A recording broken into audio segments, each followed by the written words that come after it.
parted from the king with ahava rabbah, a very outstanding term, because there are different levels of love. Even yesterday we spoke about love, the love of parents and children. There's the love of spouses, of man and wife, of chatan v'kala. General love is called ahavat olam, but great, fiery love is called ahava rabbah. And here he uses that phrase, that term, that idiom, ahava rabbah. That's the way I parted from the king of Spain. Then the king, once more, after the debate was officially over, the king came to the synagogue of the Jews and also tried to make his point. And once more, the Ramban, with all due respect, he totally contradicted everything that the king said. And at the end, they parted ba'ahava rabbah. The king afterwards called him before he went back to Ronda, to where he lived. He didn't live here in Barcelona. Before he went back home, so the king called him and he gave him also a very large sum of money, 300 dinarim. And that's the way the story ends. Actually, there's a later ending that even the Jewish sage here was victorious. But because sometimes when a Jew wins, it's also a little bit dangerous. So at a later point, he had to leave Spain. Of course, he left Spain to a very good place, to the very best place in the world, which is Eretz Yisrael. But one of the reasons, one of the motivations, one of the things that forced him to leave Spain was because he won the debate so well. At one point in the debate also, since we're talking about vis-a-vis the king, how the rapport was between the Ramban and the king of Spain.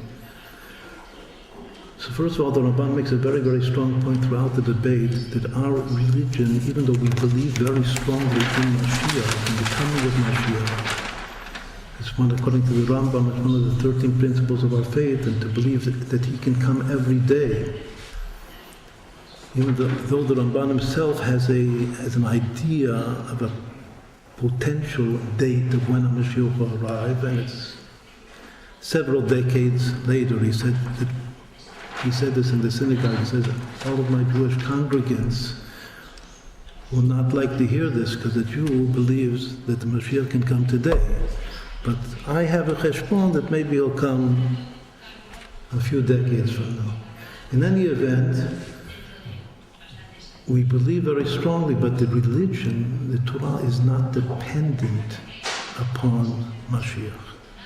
This is one of the most important points that he makes. Now, that we can be faithful servants and faithful children and faithful brides to Hashem, even when Mashiach doesn't come. And in order to make this point stronger, he says to the king that in a certain way, you, the king of Spain, are better for me than the Mashiach. How can he say such a thing? He says, because if I'm living in your domain, in your kingdom, I'm forced to live as a Jew and to observe all the commandments of a Jew with mesirut nefesh, with self-sacrifice. When Mashiach will come, I won't have to have mesirut nefesh in order to perform the mitzvot. So in a certain way, you're doing me a better favor than Mashiach. Because to serve Hashem with mesirut nefesh is much, much greater than serving Hashem just because it's possible, it's easy to serve Hashem. If it's hard, it's much better, and there's much more actually reward than if it's easy. So it doesn't mean, Chas Shalom, that I'm not looking forward every day for Mashiach, but that's part of our faith. We want the world to be rectified. We need the world to be rectified. Every year and every day that passes, it's more and more immediate and imminent that the world is in a very, very terrible situation, and we need Mashiach right now. Nonetheless, the Torah does not depend. He says that's a tremendous difference between between our approaches. All right, so after this general introduction, we'll go back now and analyze the 3 points of the debate. And we'll explain that the 3 points, exactly in the order that the debate took place, looking at it from a Kabbalistic perspective, they correspond to the 3 intellectual faculties of the mind, which are Chokhmah, Bina, Dat, wisdom, understanding, and knowledge. And we'll have to now explain a little bit about these 3 faculties, vis-a-vis these 3 general points.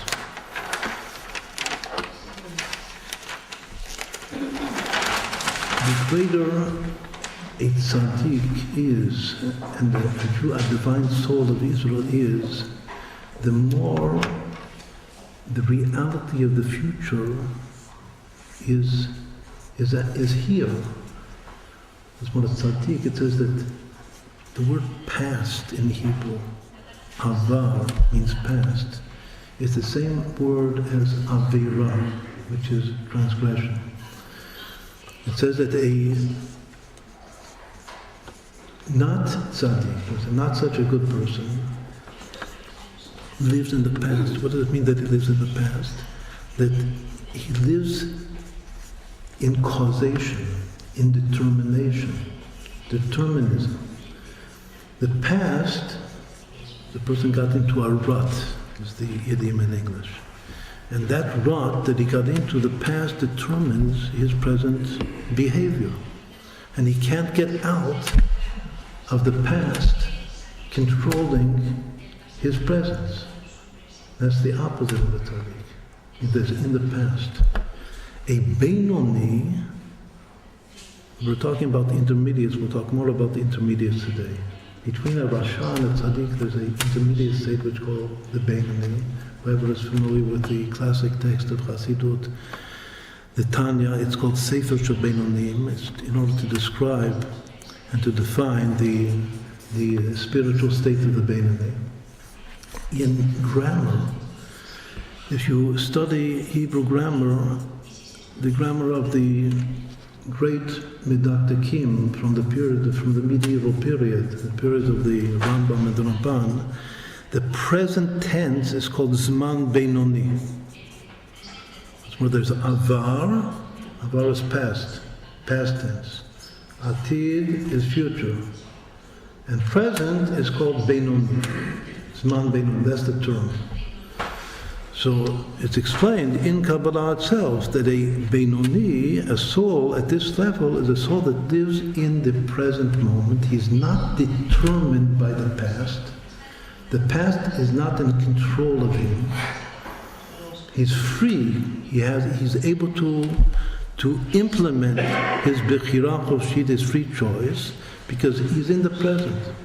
But the tzaddik is actually in the future. He brings the future into the present. The Rasha brings the past determines his present. Everybody is in the present. The question is, does the past determine your present state of being? Or is the present state of being in the hashra? Yesterday we spoke about the term inspiration, in the aura, that word hashra, the third stream of Kabbalah, is the present in the hashra of the future. That's the tzaddik. Or are you simply living the moment, the present moment, moment by moment? Which is also a good level. But I'm in the present moment. I'm not determined by the past. I don't feel the future. I believe that the future will be good, but I don't experience the future in the present. That's the Beinoni. Va'amech kulam tzadikim, even though it says in Tanya that each Jew should strive and is able to become a Beinoni, everyone can be a Beinoni. Nonetheless, the vision of the future is that the whole Jewish people are tzadikim. V'amech kulam tzadikim, l'olam yishuaret, especially if we want to inherit the land of Israel, the promised land, we have to be at the level of tzadikim. Much more, one of the definitions, this very important definition of the tzaddik, is that he lives The future is in the present. So actually, that's the way he realizes the future. He brings the future into reality, into the present. What does this all have to do with the Chokhmah? Chokhmah, wisdom, the first of the three intellectual faculties of the soul. Chazal say, the sages say, Ezu Chacham Haro'eh Tanolad. Who is wise? He who sees that which will be born. But Chokhmah is intuitive, it's not analytic reasoning. It's insight into the Nolad. Now the simple interpretation of Ro'eh Tanolad, that he sees what is about to be given, to be born, it means that he experienced what is now in the present pregnant. Where is the Mashiach now, right now? He's pregnant. He's pregnant in the Jewish being. He's someplace, he's pregnant. If you see him, to experience him, means that you see him born. Because that's the idiom throughout the Torah literature, that the Mashiach has to be born, and even the hardships before the coming of Mashiach are called chevlei leida. It's like the hardships of a woman giving birth. Chavalim. So that's the most important idiom, that Mashiach is something pregnant. He will be born in the future. Some people already see him in the inner eye of the soul. And the more that you see him, you can try to bring that real experience of Mashiach into the present. So that's why this term of Ezu Chacham Haro'eh Tanolad has two interpretations. The simple interpretation is that the Chacham, the wise man, sees the future. Sees what will be born in the future. But there's another interpretation, which is actually the interpretation of Tanya, that Haro'eh Tanolad is that he sees continual recreation, because every split second, this is the present. The world is being recreated, yesh me'ayin, ex nihilo, something from nothing. So once more, the inner interpretation says that the wise man sees birth, the birth process taking place right now, continuously, in this moment. The simple, literal interpretation of the saying of the sages is that the wise man intuits the future. So once more, it has two readings to it. Ezu Chacham Haro'eh Tanolad. Either to intuit the future, or to experience continual recreation in the present, that there's also everything is being born right now in this second. So how do these two interpretations relate and connect? Just as we said before, the tzaddik intuits the future, but he is able to bring the experience of the future into the present. That the birth that will be, he's able to experience in a certain way, that this birth is now happening right now. It's happening in my soul. When it says Haro'eh Tanolad, meaning to experience continual birth right now, the phrase is V'al yotzi adam et atzmo min hatal, that a person should not take himself out of the cloud, but experience himself being reborn right now. Which means his own messianic, everyone has a messianic spark in his soul. Just like yesterday we spoke about the spark of Moshe Rabbeinu. The spark of Moshe Rabbeinu says it's the ability to contact and to know God in da'at. But the messianic soul is the super rational call to redeem the plights of the Galut of this world that we're now in. Everyone has that call, that messianic root in his soul. So the question is it